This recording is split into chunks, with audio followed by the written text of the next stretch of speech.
What is up, everyone? So it has been an amazing season for Quincy Olivari. So we are here with Mrs. Olivari. Yeah. Thank you for being here. Appreciate you wanting to be on the podcast. Thank you so much. I'm happy to be here. Absolutely. So we're excited to talk about it's senior day, obviously. We're Yes. excited to talk about Quincy and the other seniors, of course. And Quincy's just been such a galvanizing story. And I guess my first question would be just how's it been to just kind of watch this fan base just rally around him?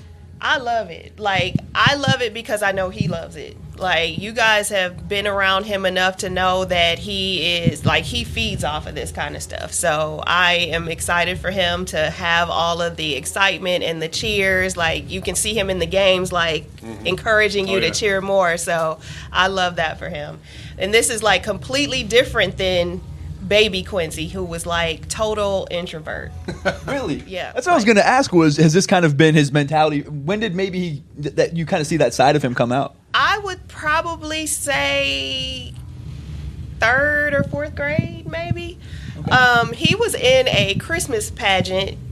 Maybe he was 4-ish. He stood there and cried the whole time, but they were supposed to sing because everybody was looking at him. So, but now he wants everybody to look at him.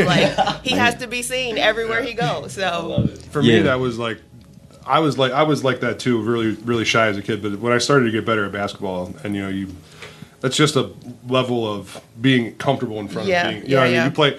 I mean, people would make fun of me all the time because I can come out here and play a game in front of 10,000 people. Yeah. But then if I have to talk in front of 5 people, I'm like, nah. Right. Right. I'm talking to a camera now. Yeah. And Courtney, I texted Quincy and I said, hey, give me a good story to tell. And he brought up the fact that a few years ago he was hit by a car and went into the hospital, and the nurse was saying, if you can get out of here without any complications, you're basically a superhero. Mm-hmm. And he thought he was getting out of the hospital until he passed out in the bathroom. And she's like, I guess you're not a superhero. Yeah, and that scared me so much because Quincy is a jokester. We were in Hawaii at the time. My job is there. I work for the Department of Defense, so I go between Houston and Hawaii for work. But at that time, I was living there full time. And he had come home for the summer, and he called, and he's like, Ma, I just got hit by a car. And I'm like, stop playing, Quincy. That's not funny. Who calls their mom and says that? Yeah. And he's like, no, I'm not playing. I just got hit by a car. And then I heard him say, my shoulder. And I'm like, did he really get hit by a car? Right. And so I'm like, where are you? And he told me the street, and it was literally around the corner. I jumped in the car, got over there, and even just pulling up to the scene, I immediately, my stomach dropped because it was police, fire trucks, ambulances everywhere. And I, in my mind, I was like, well, maybe I didn't talk to him because, and as I was walking up, I saw the bike, mangled. Yeah. And I was like, I couldn't have talked to him because he has to be dead. He's gone. That's when I saw the bike, all of the commotion around, I was like, I didn't talk to him. And so when I kept walking and I just kept saying, I'm going to walk up on something. You just got to be ready to see it. Yeah. And I saw him sitting on the back of the ambulance. And he's like, you can just take me to the hospital. Because first he was like, I'm going to walk home. And I said, no, you get in the ambulance. Right. And he's like, we can't afford the ambulance. And I'm like, we have medical insurance. That is what it is for. Right. Get in the ambulance. Yeah. And so he's like, no, please, it's going to be a bill. And I'm like, and the EMT lady, she's like, he's over 18, so we have to do what he says. Yeah. I said, no, you're going to do what I say, and you're going to take him to the hospital. Yeah. And he's like, no, we don't need an ambulance. And she was like, well, I'm going to just let him go. And I said, so if I hit him and gave him a concussion, you would take him, right? And she's like, just get in the ambulance because I don't want the police to have to arrest your mom. But yeah, we got to the hospital and I'm thinking, okay, he's talking, everything is fine. And they kept saying he was fine. By the time I got through the hospital, because they wouldn't let me go in with the ambulance, they had already x-rayed him and did the CT and some other stuff. Nothing was broken, no concussion. And they were like, he's fine. So I'm like, okay, great. This is good. We were lucky. And he got up to go to the restroom. He walked out, but when they brought him back, he was in a wheelchair. And I'm like, oh, God. I knew it. I knew this was too good to be true because I'm thinking like something internally is happening. And but he just needed some fluids. They gave him a couple IV bags, and then we walked out a couple hours later. Man, praise God. But Quincy, bro, I looked back at the text. I said something funny. That shit's not funny. Right. It's not funny. It wasn't funny. Well, so when I was in high school, I had and during my playing career, I just got punched in the face a lot. I guess is what happened. So obviously there was one time here at Xavier that we don't need to go into, but then in high school, have to Google that. At high school, I did the same thing. A kid punched me in the other eye actually, and so I had to go to the hospital. All this stuff happened, and I was leaving the hospital. They were like, "You're fine. You're going to have some swelling." My eye wasn't quite open yet, but they were like, "You should be okay. There's no concussion, whatever." So they put me in a wheelchair, and I remember looking up my best friend back home, Jared. He was walking next to me because he had come to the hospital after the game, and they were just pushing me in the wheelchair, and all of a sudden I just threw up everywhere. Oh, they were like, "All right, you got to go back upstairs." That's concussion. Yeah. Oh my God. It was it was crazy, but that's what's wild how that stuff happens. How you can feel like decently normal, and then all of a sudden just something happens in your body or whatever it is, and you just. So the results of the concussion just show themselves in a really weird way. I think the only funny thing about that story is the week before he got hit by a car was his 20th birthday. And his dad had bought him a new phone and told him, this is it. Like, any phone you get after this is going to be on you. Yeah. Your parents not buying you another phone. So he's like, yeah, Mom, I knew I was going to get hit by a car because I saw it coming. And he said, when I went in the air and hit the ground, I just wiggled my legs to make sure I could still walk. But then I had to look at my phone and see if the screen was cracked because he was like, my dad is going to kill me. So I'm like, if you had gotten hit by a car, I'm sure we would have gotten As long as the phone's okay, we're good. The phone's okay, we're good. Right. I can't, phones, phones over phones. Working. Right, but he was very upset because it did shatter his Apple Watch. And so he was upset about that. Man, that's the worst. I know. But like we kind of talked about, he's just been so galvanizing to watch this season. Do you know where that comes from? Like what? Because it seems like he has like a genuine care level. Do you know where that comes from? Quincy is an empath. Like he feels everything for everybody. You know, he had a rough, maybe sophomore year. He had a few of his close friends die, and you could tell he was going through it. Yeah. And he was really upset, and that's just who he's been. He's very sensitive in that way. So like when all of the fans are embracing him, like I know he loves that. Like and like he said, that's not for likes and clicks. Like he genuinely likes that. Yeah. So I mean, I had so since we're doing this as a podcast, and as long as you promise not to tell them, okay, this isn't going to be live, so we're actually doing awards called the Blobbies. Oh, okay. We just started doing them, and we'll show it to you after the podcast. But Quincy's going to get our first Blobby award. All right. Hopefully love that. Someday it's going to be it'll be an actual thing. We're going to try and give out a few every year. But that's kind of what, to me, when we're looking, and I kind of feel like we want to do that for one player every year. And I'm actually going to start a collection of one player's jersey in my basement every year that I want to hang up. Okay, yeah. But I got to get one of his jerseys. That's the only thing. But we wanted to give one away today, but it's impossible to buy them unless you go through the NIL store, and then it takes like 3 weeks to get there. Yeah. I mean, you can get this one. Yeah. So but it's just been so much fun to watch, and I gravitated towards Quincy right away because you can tell that he's just such a good guy. Obviously, a great basketball player, and it's just been a lot of fun.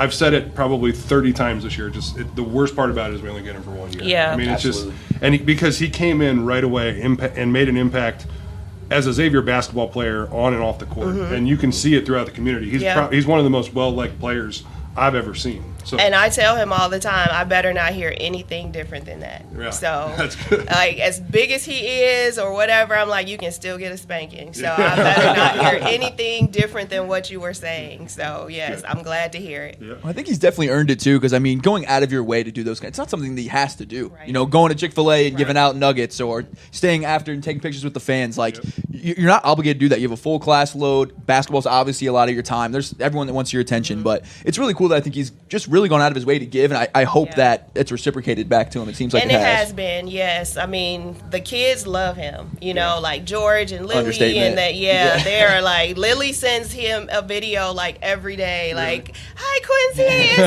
it's game day, you know, like she's so excited, and so I do love that. And so like she sent me a video this morning. It's like, I can't wait to cheer for him extra loud. So like, I like that for him. I know he really enjoys that kind of attention, and you know, I hope that all of the fans can see that he loves them just as much as they love him. Yeah, actually, Kenny sent that same video to Quincy this morning. Yeah, like, I'm going to cheer extra loud for you. Yeah. He's got that little kid energy. Yeah. No, but I mean, and that's the thing, and a lot of players, it takes them a long time to realize the impact that they can have on a little kid or a fan or whatever it is. And I always felt I was the same way with fans. Like I never had, you know, too much to do that I couldn't sign autographs or take pictures or whatever. And the thing is, like, if you give this community, the Xavier Nation, if you give them love, they're going to give it back to you 10 times. Yeah. I mean, you could come back in 20 years. I mean, Kenny coming back now. I mean, it's just like everyone's, oh my God, like people freak out. Yeah. But I think it's a beautiful thing. I mean, you really can't describe how big of an impact that has for those kids. Like, you know, I grew up here, and like if you know, at that time, like at that age, it's like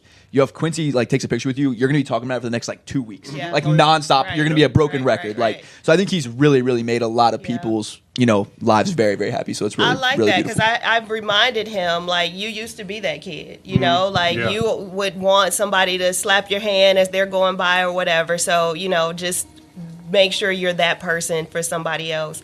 But the other thing is, I'm just happy that he kind of goes above and beyond what he needs to do, you know, because like you said, he doesn't have to do that, and it could very well just end at taking a couple pictures after the game or whatever. But even him going to Lily's house to deliver the autograph picture that she didn't get, like, I'm glad he listened. And that story kind of happened because when he was at Rice, there was a season ticket holder who came to every game. Quincy was his favorite. He wasn't going to be able to make the senior night game, which would have been the last game. And so he gave me a newspaper article of Quincy and was like, would you be able to get him to sign this? And then he gave me like a self-addressed stamped envelope. And he's like, just stick it in the mail, you know, whenever y'all get it done. And I was like, okay, you know, that's fine. And so I told Quincy, I said, this is not far from where we live. Mm-hmm. I said, just sign it. We're going to drive it over there. Yeah. And I'm like, because I don't want it to get lost in the mail, and then he thinks you never did it, and then he never sees you again, and then now, you know, his impression of you is that you just kind of blew him off.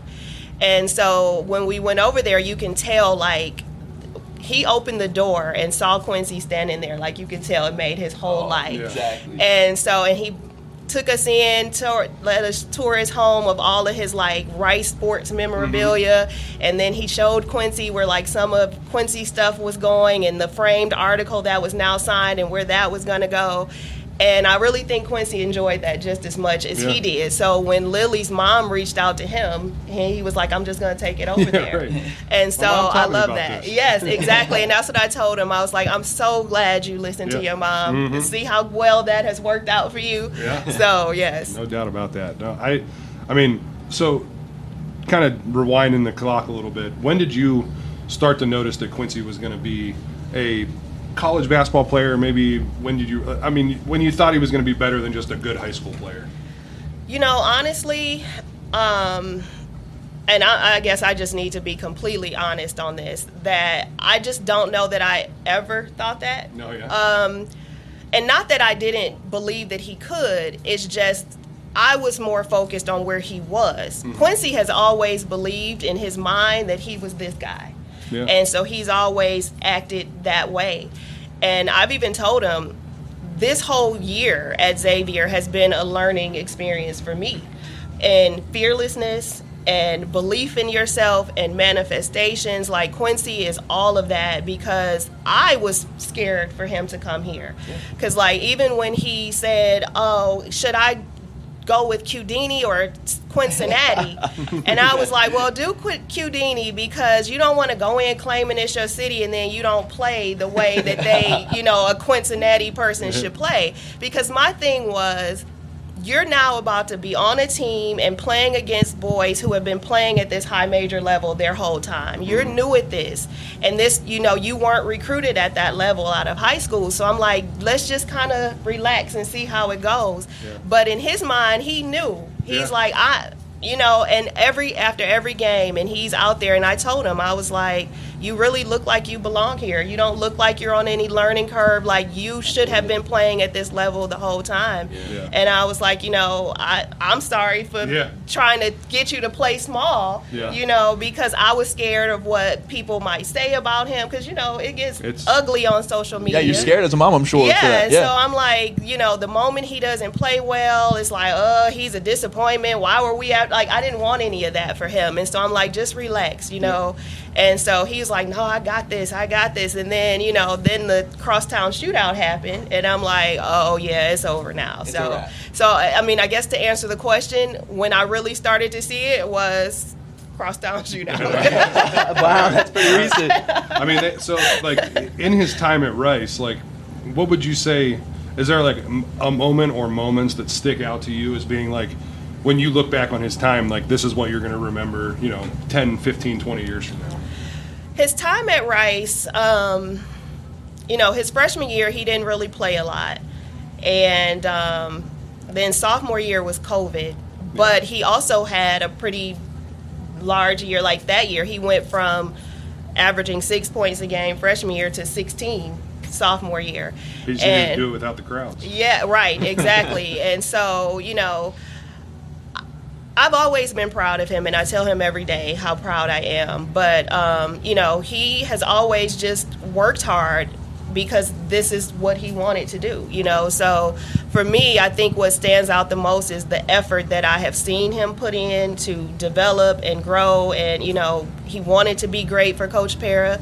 He wanted to be great for Coach Miller. And so he took the time and put in the work to be that person. And, but like I said, he's always believed in his mind that he could. Yeah. And he's always said, I just need somebody to give me a chance. Mm-hmm. When he wasn't highly recruited out of high school, a lot of times that might make someone like self-reflect and be like, well, maybe I'm not as good as I think I am, but Quincy was more like, well, what's wrong with them? I know I can do this. Like, that's too bad. And so, and then once he put his name in the portal and it was a complete 180 from what it was coming out of high school, everybody wanted him then. Yeah, and I think that the further you go in your basketball career, the more you realize that those rankings and stuff in high school mean absolutely nothing. Yeah. And just to, like, put it in perspective for, like, recruiting in general coming out of high school, it is it's a did you do the right thing at the right time game, right? Like, I remember there was a time, and Coach Mack used to talk about it, there was a time, there was probably, like, I was 7 feet tall. I had schools looking at me from a very young age. You're really tall. There was one game where they like inbounded a ball, or the team got a rebound, and I grabbed it out of the guy's hand and just jumped straight up and dunked on two people. Oh gosh. And they were like, Coach Mack was like, that was the moment that I knew that you were going to be a high-level Division I basketball player. And so, like, if that play doesn't happen for some reason, like, maybe I'm not as highly recruited, maybe I would still have been, but it's really all just about, like, did you do the right thing in front of the right person at the right time? Yeah. So, like, to Quincy's point, a lot of people do go unseen. Now, when you get to, like, the high levels of D1 basketball, like, they're going to come find you. But as far as, like, maybe recruiting somebody that's, a role player or whatever on a bigger team, a lot of guys do get overlooked. So I can see his point of view for sure. Yeah, I guess I can too, but like I said, I knew, or I was more realistic, and I'm like, well, because even when his recruitment out of high school wasn't going well, I'm like, but you're a straight A student. I said, if you really want to go to Rice, then just get an academic scholarship and walk on the team. And he's like, it's not how I want to go to college. I want to be a D1 student athlete. And everything he has ever said has come to pass. And so, and I tell him every day, like, I can learn a lot from you. Like, Quincy wrote every goal he wanted to achieve at Rice, and he did that. You know, he wanted to break the 3-point record, he did. He wanted to be all conference, he did. Like, all of those things, and he had the same list coming here to Xavier, and he has pretty much accomplished everything. And that's the cool thing I think about basketball is you can take that throughout your life. I think this is like a microcosm of the rest of your life, and I think that's so cool to stick to your guns. Because like you said, most people would probably be like, okay, this is maybe where I'm at. This is maybe my level. But for him to stay where he is, like, hey, this is where I'm at mentally. This may be where they see me, but this is where I'm at, and to stick to your guns and to go get it, I think that's a really, really cool thing. And hopefully he'll take that for the rest of his life. Because at this point, it's been validated. It's been validated, and he, like, Quincy is probably the most confident person that I know. And I'm not. I don't know where he got that from. So, but, like I said, I can learn a lot from him, and I do. So. And I think maybe, and that's the cool thing about this too, is obviously we love Xavier basketball, but I think the human stories behind it are really, really cool. Mm-hmm. And I think that's what's been fun about Quincy is like, yes, he's an amazing basketball player, but I love these kind of conversations and just kind of a self-study on human psychology of like how he did it. And then it's obviously just cool rooting for good people too. So that's been really cool as well. Yes. Yeah, I feel like I could have used Quincy as like a life coach or something. I think I may have gone a little bit further. I actually still might. Yeah, right. Yeah. I might try to get back into the game. Life coach, I don't know. So I still feel like I write down my goals. I want to go back and play. Exactly. Well, you should do that for sure. Take that from him. But, there are still times that as his mom, I still feel like I need to kind of straighten him out a little bit. You might have an opportunity like Professor Chiudini. Like, there might be something there. Oh, yeah, right. But honestly, that's, I think that there's that, that the yin and the yang of that situation. Like, if he's, you don't want him going too high. Right. So you got, and not to say you're like pulling him down, but just like keeping him grounded. Well, that's what he'll tell you. He's like, yeah, my mom, she'll make sure I know what the truth is. Well, and it's not that I'm trying to tear him down. You're right. I'm just saying. It's best interest. Right. Yeah. Like, just chill out a little bit, you know? So. But how cool is that, though? Because I'm sure for you, it's like, okay, this is my son. I've known him his whole life. Like, this, I'm trying to give him reality. And then to see, like, a moment like the shootout, or to see, like, DePaul where he drops 40, like, and just see these huge moments where it's just like, he's setting the world on fire. I know. Like, let's just call it like it is. Like, and I'm just like, first of all, since he's been at Xavier, I feel like I have been so involved in like this whole basketball process. I don't think I've ever cheered as much. Or, like even when I'm watching the games at home, like the other night, my neighbor rang the doorbell and she's like, I heard screaming, like, are you okay? And I'm like, oh, yeah, I'm watching the game. Because I'm like, just basketball. What is happening? Right. I'm like screaming. So, yeah, like, I've never been that person. But, when I'm here, like, Cintas is just on a whole other level. Have you noticed that? Like, how just crazy this community is about hoops? I don't think I was ready for it coming from Rice, where you might get 100 people, and then you come here and every seat is full and it's loud and it's bright and it's I say it all the time. Cintas is like a mini NBA. Right? That's how they, that was the model of what it was going to be. Yeah. And it's hilarious to hear you say that because like we would go play at the time I was here. We played in the A10, so we would go to some gyms where there was 150 Duquesne, people in there, right? And I mean, usually for our games, we were the best team in the conference every year, so they would bring out a crowd for us. But every once in a while, you go play at like St. Bonaventure or something, and you're playing in front of 50, 60 people. And it's like coming back here, it's so D1 wild. Is not created equal. No, it is not created equal. It's not. It is not. Because, like, Rice is not like that, and I had to ask him because, like, during COVID, like, at the Rice home games, they would have, like, the people cut out in the stands and then, like, playing, like, a reel of cheering. And so I asked Quincy, I was like, how did that feel? And he's like, it didn't really feel much different because, like, the arena is hardly ever full anyway. So I was like, okay, well, but then you come here to Cintas.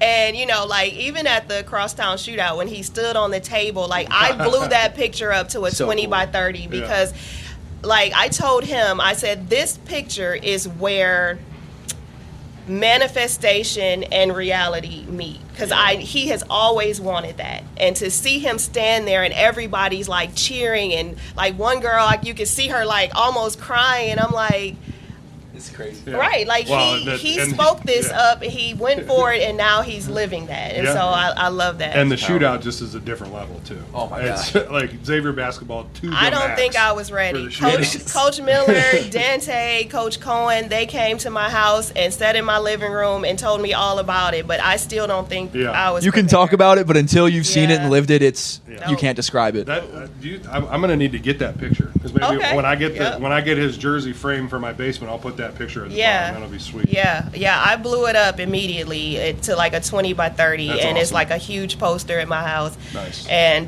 but yes, I love that, and I look at that, and I tell him that picture is even inspiration for me. You know, absolutely. So because if you can think it and do the work, you can achieve it, and Quincy has done all of that. Yeah. So something that once seemed impossible. Yeah. Honestly, but I'm sure there was a point in time where that sounded crazy to think that. You know. Yeah. Yes. So you talked a little bit about the transfer portal and Coach Miller coming in. What was that process like? I mean, how many schools were looking at him? Like, and it's so fast. I think about parents in this too, because in high school you have months and months and months. Right. And transfer portal is like days, maybe a week. It was the craziest situation. Like at that time, I had gone back to Hawaii to be in the office for a while. That's tough. And I knew he had put his name in the portal. I know, right? Sounds awful. Now you're in Cincinnati. He had put his name in the portal, and so I just remember my phone ringing 2:00 in the morning, and I'm like, "What is happening?" Like, so I'm like, I look at my phone, and I'm like, who's calling? And it's these numbers I don't recognize, and I'm thinking, how did they even get past? Because I thought I had set my phone for do not disturb at night. So I'm like, how are they even bypassing that? Like, it's 2 in the morning. Don't play with college coaches. Right. Don't play with the coaches. So when my phone rings that early, I'm thinking, it's Quincy, like something is wrong. Yeah. And then, 2, and then it's back to back to back. And so when I finally pick up one call and one guy was like, hey, this is Coach so-and-so from UGA, I'm like, what? Wow. Like, why are you calling me? He was like, yeah, I just, we always want to talk to the moms. And Quincy said, call his mom. I was like, it is 2:30 in the morning. He was like, where do you live? Because it's 8:30. I was like, I am in Honolulu. And he was like, oh, ma'am, I'm so sorry. And so, like, but anyway, right, that's exactly how it went. Back to business, though. I had to say, when I'm getting ready to go into work, I will give you a call back. And I ended up having to cut my trip short because I had told my director I was going to be there for 6 weeks. And I ended up having to cut it short to like 3. And I was like, I need to go back to Houston. Right. There's something going on and I need to go back. My son needs me to be back. And so when I came back, that's when all the home visits started happening. There were coaches in and out. And I'm like, oh, my God, this is like, and it's nothing like we were used to because it wasn't like that coming out of high school. And so, like, everybody, we had Bruce Pearl come to the house. We had. I bet it was just. Yeah, it was a lot. And the only people. Did any of them pass each other on the way in? I don't think so. That would have been crazy. A shoulder bump. Right. But it's funny because I actually have a video from my doorbell camera from Bruce Pearl because I was running late when they came, and so he's like, yeah, tell your mom I missed her and let her know that we were in her house and it was nice and we didn't steal anything. And I was like, what? Okay. Why would I think that? Right, okay, right. Most people who steal stuff don't. Right. Yeah, it's kind of. It makes me more suspicious. Yeah, that you brought it up. But you told me you didn't steal anything. He was like, but yeah, we kept it clean because it was clean when we came in. And so, because Quincy had been having visits at the house even before I got back from Hawaii. So I didn't know what the house looked like, really. Right. And I kept telling him, don't have people in my house and you are over there, you haven't cleaned up, just make sure it's nice. And so when I came home and it was still the way that I left it, I was proud. That's a good son right there, yep. So when that whole process was going on, how much of an impact did the team that Quincy thought he was going to be playing with at Xavier have on him coming to Xavier? I mean, obviously, with Fremantle and Hunter both going down for season-ending injuries, I mean, those are 2 really big pieces for the team that he probably thought he was going to be playing with. Mm-hmm. So, like, how big of an impact do you think that had on him? And I guess, what do you think his I don't want to say anything bad about the team because I think that this team has been through a lot. Yes, a lot of adversity. They've fought through a lot, and they've had some really good moments this year. a lot of players have gotten opportunities that maybe they wouldn't have to grow. Right. But unfortunately, that comes during Quincy's last season. Right. And so, like, as a player that knows what it feels like to step on that court for your last time, it would be frustrating for sure. So, like, do you think that Quincy picked the school for Coach Miller? Do you think he picked the school for the team that he was going to be playing with? I mean, is it? I think that part of it was very small. He picked the school because of Coach Miller and what he thought Coach Miller would develop him into because of what his goals are for after this, you know. Yeah. So it was the plan that Coach Miller had for him. Even I was blown away. Like, when they came, they hooked up something to my TV, and it was like a whole presentation. Like, I was impressed, and I kept telling him, like, and I kind of knew before they came, but I needed to, because I had been on Zoom with them a couple times before I left Hawaii, and so I needed to meet with them in person just to kind of feel that energy.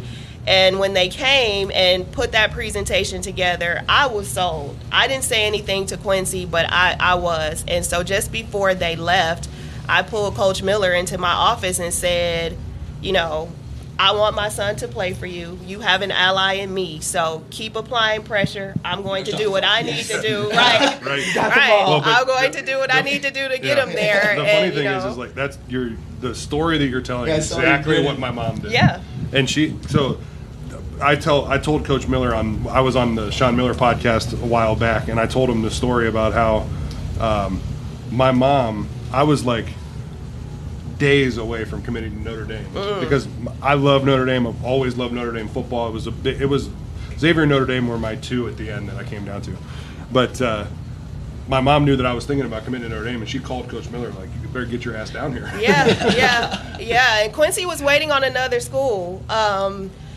And, you know, because part of his decision, he felt like, especially with me being in Houston and being at every home game at Rice, he was like, you know, I want to make sure you can get to the games. And I had to assure him, like, I'm your mom. Like, there is nowhere that you can go on this earth that I'm not going to be able to get to. Like, go wherever. I'll be there. You know, don't worry about that. And so, but yeah, and I kept pressuring him. I'm like, you need to. Then, like, we'd see somebody would commit. And I'm like, all right, right. And I'm like, and that's what I told him. I said, don't put Coach Miller in a spot where you already see that you're his number one priority right now, but you're still kind of on the fence. He has to make a move. Right. And, you know, and I said, the moment that someone commits, then, you know, that's it. And so somebody else committed, and every time I'm like, you better call this man. Like, what are you doing? Like, I'm telling you, Quincy, I've been praying about this. Like, get to it. And he got to the point where he was like, Mom, like, I'm not trying to be disrespectful. I appreciate all the help that you've given me in this, but, like, don't talk to me about it anymore. And I was just like, so when he said that, I was like, okay, well, I can't talk to him. So I texted Coach Miller. I said, I almost got him. Please don't take anybody else. And he's like, Courtney, it's okay. Like, I get it. I know you're working on him. And I was like, I'm thinking, like, well, if I can't get Quincy to commit, I want to get Coach Miller to not be interested in anybody else. Right. Like, don't, right. Can you just give this idiot some time, That's please? right. Don't look at anybody else. Don't look at anybody else. I promise you, I'm going to get him there. Right. Yeah. So, yes. It's crazy how, like, you know, recruiting, it's changed so much, but at its core, it's still the same thing. Building those relationships especially with the parents, right? Yeah. Because the parents, they're going to be the ones that are in the home. Like, my mom and dad fell in love with Xavier well before I did, and they were my first scholarship offer, the first visit that I took. We came down to the games, all that stuff. Cintas Center was a lot different back then. That, you know, that back area that's over there with, like, the bar behind all that was just a loading dock. Wow. Our training room and our weight room were where the training room is now. So it was like, I mean, it was very different. The court, the arena looks generally the same. Colors are a little different, whatever. But it's just crazy watching how different it is with the NIL and all this different stuff. But at its core, you still have to be able to have those interpersonal relationships with family, and it's just such a complex dynamic. And I think a lot of it speaks volumes to Coach Miller as a person and as a coach as well. I mean, Kenny was on Fox 19 earlier today, and you were saying, in your opinion, Coach Miller is the best coach in the country. Yeah, and I truly believe that. Like, everybody, you have people that just genuinely don't like him, maybe for other reasons outside of basketball, or they're a UC fan or whatever it is, right? But like, if there's anybody that's looking at me telling me he's not at least in the running for the best coach in the nation, I don't even want to hear the argument. Yeah. Like, it's just not. With this, I mean, you see it this year. This team, what he's been able to do, the games that they've won. They're bringing back a guy that played 4.5 minutes a game last year. Yeah. Right. And then you have, obviously Quincy came in and has made a huge impact. He's got to outscore Carter by 6 points today to lead the Big East in scoring. Right. I hope he is it too. I really do. I really want that. I want him to come out here and have 40. That's what I told him. Because when we left here and we saw you guys earlier, we left here, went back to his apartment, and as I was leaving to come here for this, I said, well, every time he has a game, I send him a text, trying to encourage him and like, hey, it's game day, get out there and be you, I'm praying for you, I'll be watching, or he knows when I'm here. But today I said, go for the record, because he even said if I can do it, I'll be like the first person in Xavier history to lead the conference in scoring. And so I said, go for it. Like you he only needs 6 tonight? No, what'd you say? 6 more than Devin. 6 more than Devin Carter tonight. Okay. Yeah, so let's. I was gonna say he'll get that in the first 5 minutes. 19.2. Quincy's 19.1. Yeah. Oh man. Yeah. Oh, we got a Shaq and Tim Duncan energy going tonight. Oh man. Yeah. But also too, the other thing that, and I think a lot of Xavier fans, people that are going to be here tonight, they really need to understand, like, there's a lot to play for, right? Mm-hmm. Obviously, you want to do this for Quincy, get him a win on his last game in Cintas, right? Mm-hmm. But also, and I don't know if you're aware of this, but Xavier has since 1992, they haven't had a losing season. Oh yeah, they need to get 2 more games or something. Yeah, it's the fourth longest streak in NCAA history. Wow. And that's on the line tonight. With like Duke and Carolina and Kansas and Xavier. Yeah, you know what I mean? It's crazy. Yeah, see, I don't know that stuff because I'm not a sports person. Yeah. Like, I tell people all the time, like, I'm not a basketball fan or anything. I'm a Quincy fan. Yep. Right. And so I only know what I know about. We're on the same page. Well, when I got done playing basketball, I would I'd be talking to my wife and I'd be like, you want to come watch the Xavier game with me? She's like, Kenny, I only watched basketball because you were playing. Right, and that's me too. And so a lot of stuff, like, I don't know, or like even when it's like now there are lots of NBA agents contacting me for him, and they're trying to tell me who they represent, and I'm like, I don't know who these people are. Like, some like big name companies. Right, I was like unless you're talking about the Stephs or LeBrons or those kind of people, like, I don't know. I represent Giannis Antetokounmpo. Who the heck is that? Right, I'm like, who? Who? So and I had to tell them, like, you don't have to do that with me because that doesn't impress me one bit, because I don't know who these people are. I should call you. Yeah, right. I represent Steve Novak. I represent Kenny. I'm like, oh, really? Oh, that's the thing. I told Quincy, I was like, and sometimes I try not to sound so momish and dumb, and so I'm like, oh yeah, really? I represent Coop Ledford. You can make up a name and knowing that person isn't in the NBA at all, and I'll be like, Quincy, he represents such and such, and Quincy would be like, who, Mom? He's a bench warmer. What are you talking about? Yeah, it's bad. I don't know why he has them call me, because I don't know anything about that kind of stuff. That's funny. So I do want to talk about Quincy's future, but I guess before we go there, can we kind of talk about his experience at Xavier? Like, what do you think he'll remember? Obviously, it's not over yet, and I still think there's some huge moments. I'm excited for the Big East tournament for Quincy. I think there might be some big, big moments. Yeah. As of now, what do you think he'll remember from his time here?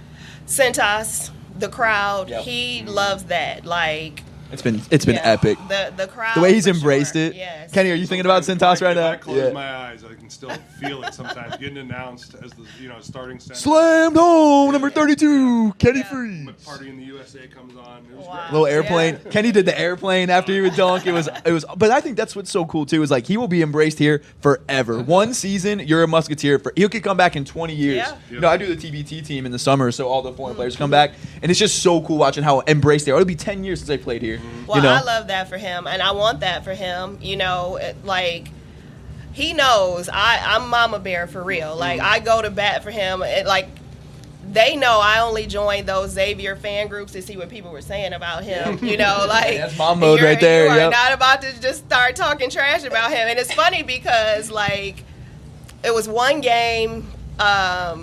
Somebody said something about him. Or no, that was the Delaware game. He scored 34 points, but they still lost. Right. And so they were like, oh, this team is trash, blah, blah, blah. And so I'm like going back and forth with people on Twitter. Coach P from Rice had to call me and say, Courtney, stop getting in Twitter beefs after every game. Like, and that's what's funny is like there's been thousands.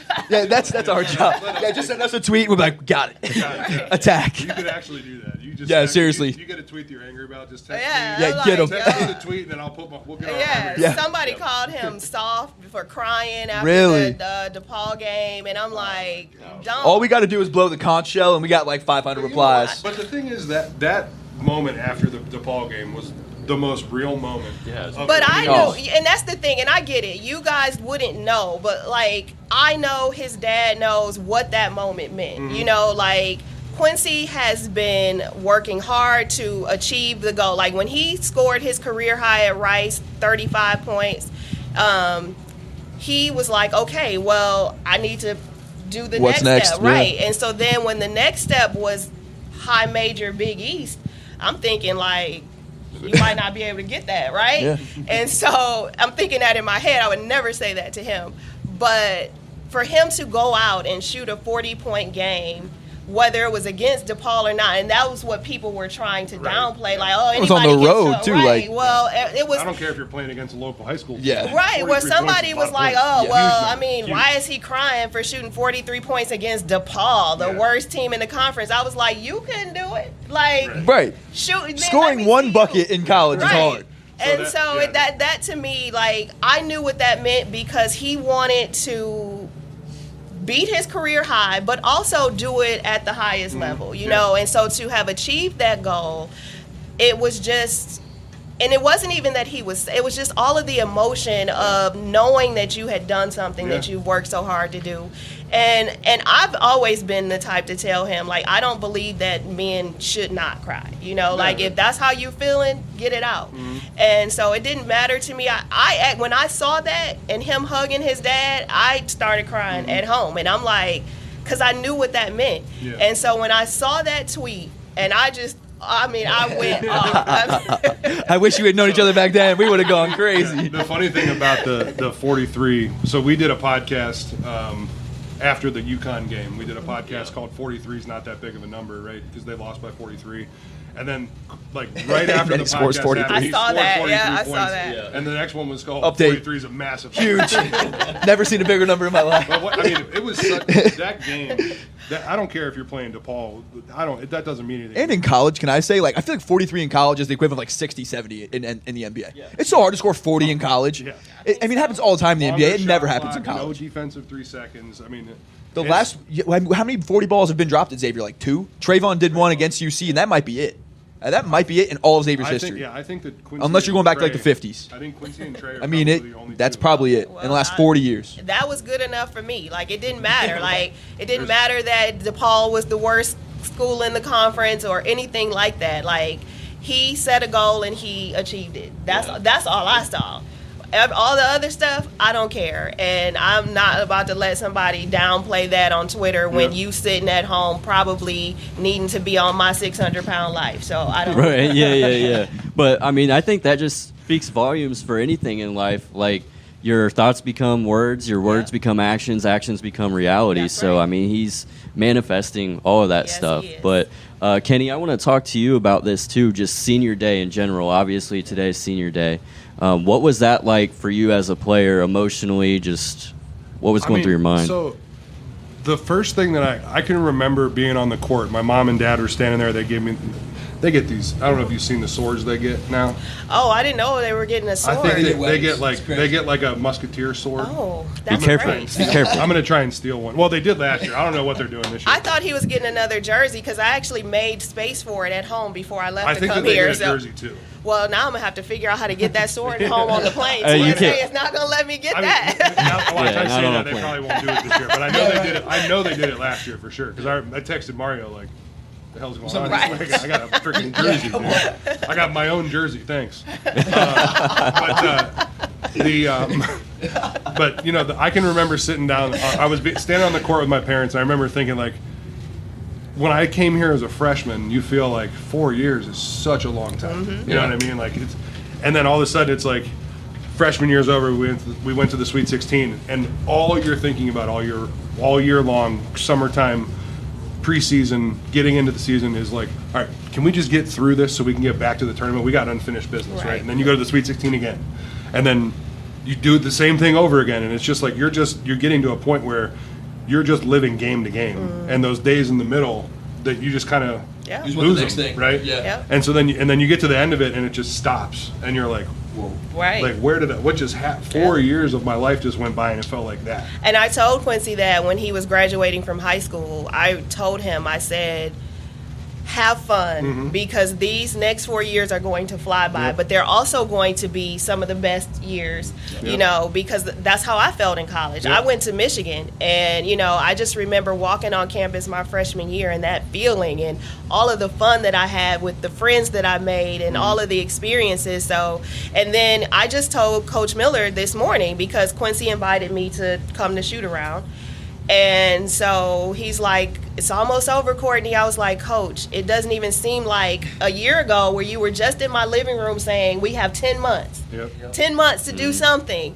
And the 10 months are already almost over. Like, I can't even believe crazy. it. It's insane. It's crazy. But and the worst part about the whole thing is that as a young kid, you don't realize that you need to cherish those moments until you get to the very end and you're like, all right, I got to cherish this last couple months. Exactly. And it's like, couple Yeah, months. I had 48 months to do this. And now I'm like, okay, I got 30 days left of college basketball. I'm really going to start cherishing. Right. It's like that saying, like, I wish someone. It's from The Office. I wish someone would have told me that When the good old days were when we were in them. Exactly. Yeah. No, but I'm really excited to see, you know, obviously what happens with the rest of Quincy's career at Xavier. Hopefully they're able to make some noise in the Big East tournament, do something crazy, make the NCAA tournament. It would be wild. I told him he better do good in New York because I don't like New York. And if I'm going to spend my money and go New York to New or Cincy?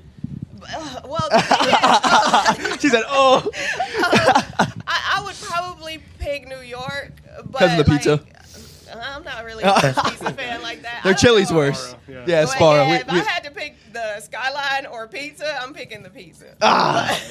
We'll get you there. Yeah, right. But I'm excited to see where Quincy goes on in his professional career and what he's able to do. Me too. But you know, I'm looking forward to being able to stay in touch with him. I feel like I've got a good connection with Quincy from the first time that I came walking in with the Cincinnati shirt on, and then, you know, we got him the Roll Blob hat, and we've kind of been growing that friendship a little bit. So I love that. It's been a lot of fun. We're gonna hopefully do a couple things with him in the summertime for some Roll Blob stuff. So okay, good. It should be fun. Does he yes. golf? Do you know? Yes, he has clubs in my garage right now. So I mean, he has stuff all over my house, and I'm thinking like, when do we get rid of it? Right. Well, when I moved into that house, at first I bought a condo when I got to Houston, and it was smaller, 2-bedroom, but I was like, all right, it's small, so I get it. So I buy a bigger home, and then here he comes with all of his stuff, and I'm like, the memorabilia ain't gonna stop anytime soon. And I've already claimed the more room you have, the more stuff you have. The memorabilia, I don't care. I want that. I've already claimed it all. Like I said, if they give you a 2,000-point ball tonight, I'm taking that back with me. You know, like exactly. Because I actually have the other one in my living room. I was gonna say, I might switch it out for a fake. I'm gonna take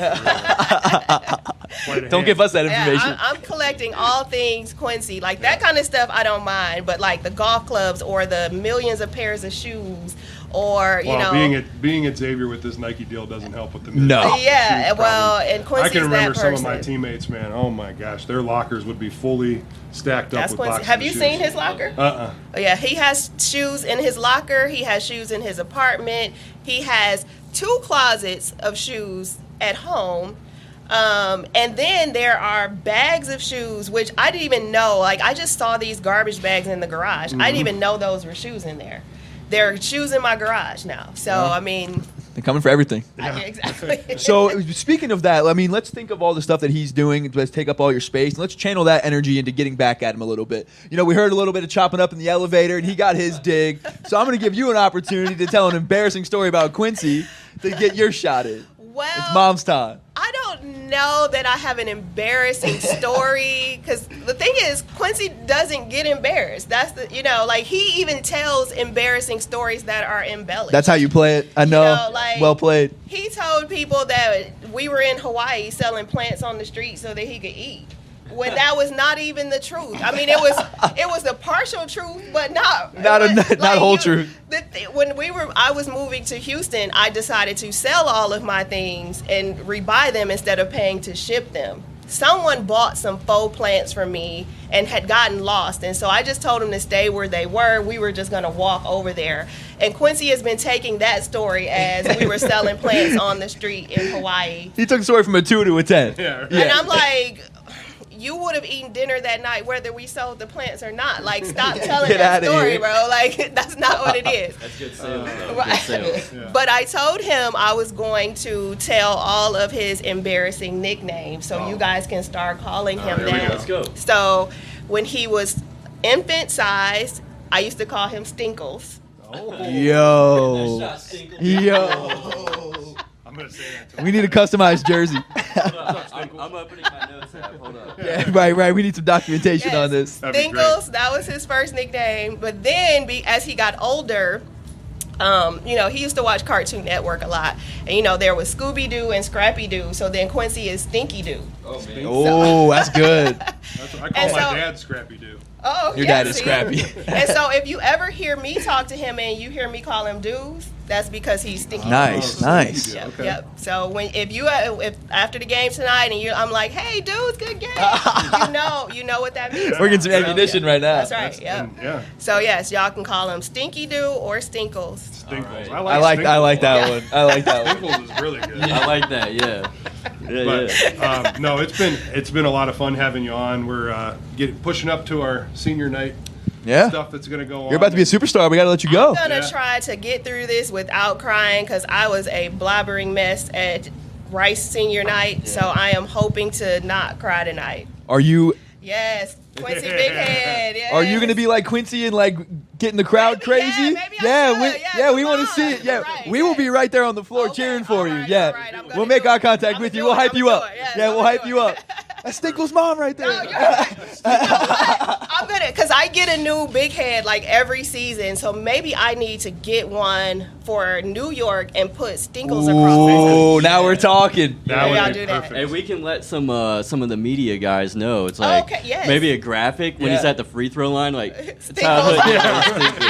childhood. People put that stuff in there all the time. Like, I know, remember exactly. with two, they would put it up and they would call him Tutu. Tutu, when he the was- Well, ballerina I thing, just yeah. realized that because there's some guy that I forget the team he plays on, but his nickname is Ticket. And so I Oh, was like, Ticket, what yes. what kind of name is that? And so they were talking about how he got that name, but I really thought I mean, that we was- had a Hanky McSpanky. It's not like Stinkles is going to be that crazy.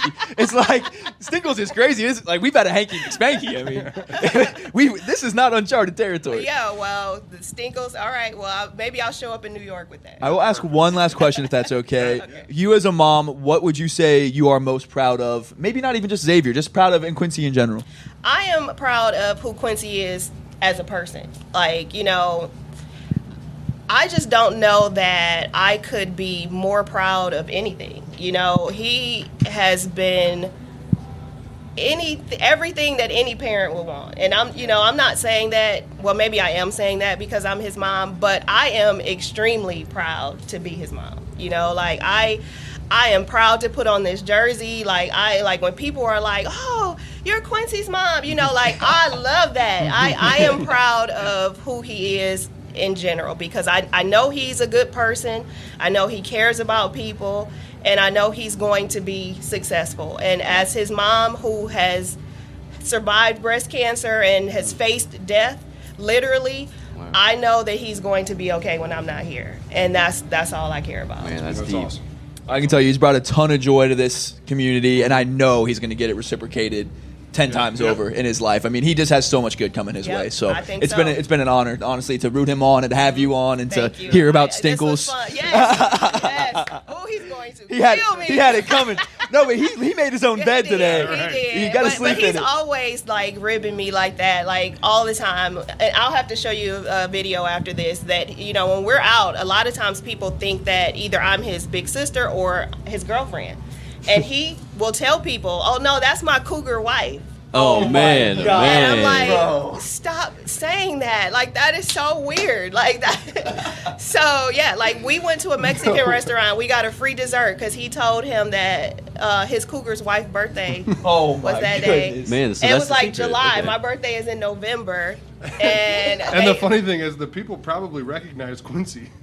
Yeah, it's like I know he's like a local celebrity. Well, this was in Houston at that time, so yeah, you didn't do that here. He had come home for the 4th of July holiday, and we went to a restaurant, and he wanted dessert but didn't want to pay for it. So he told him it was my birthday, and then the dessert came to the table, and it was gross to him. He was like, "Oh, this is nasty." I was like, "That's your karma. That's exactly right, because you shouldn't have stolen that dessert. That's exactly what you get." Yeah, but for real, obviously, we've gotten to know him a little bit, especially Kenny. Great basketball player, seems like an even better person in real life, and obviously that's a testament to his upbringing. So, well, thank you for that. I didn't do it alone, but you know, I do appreciate that. For sure, for sure. Yeah. So the way we sign off every show is we just say "Stay blobbing." Okay, stay blobbing. Perfect. We got it.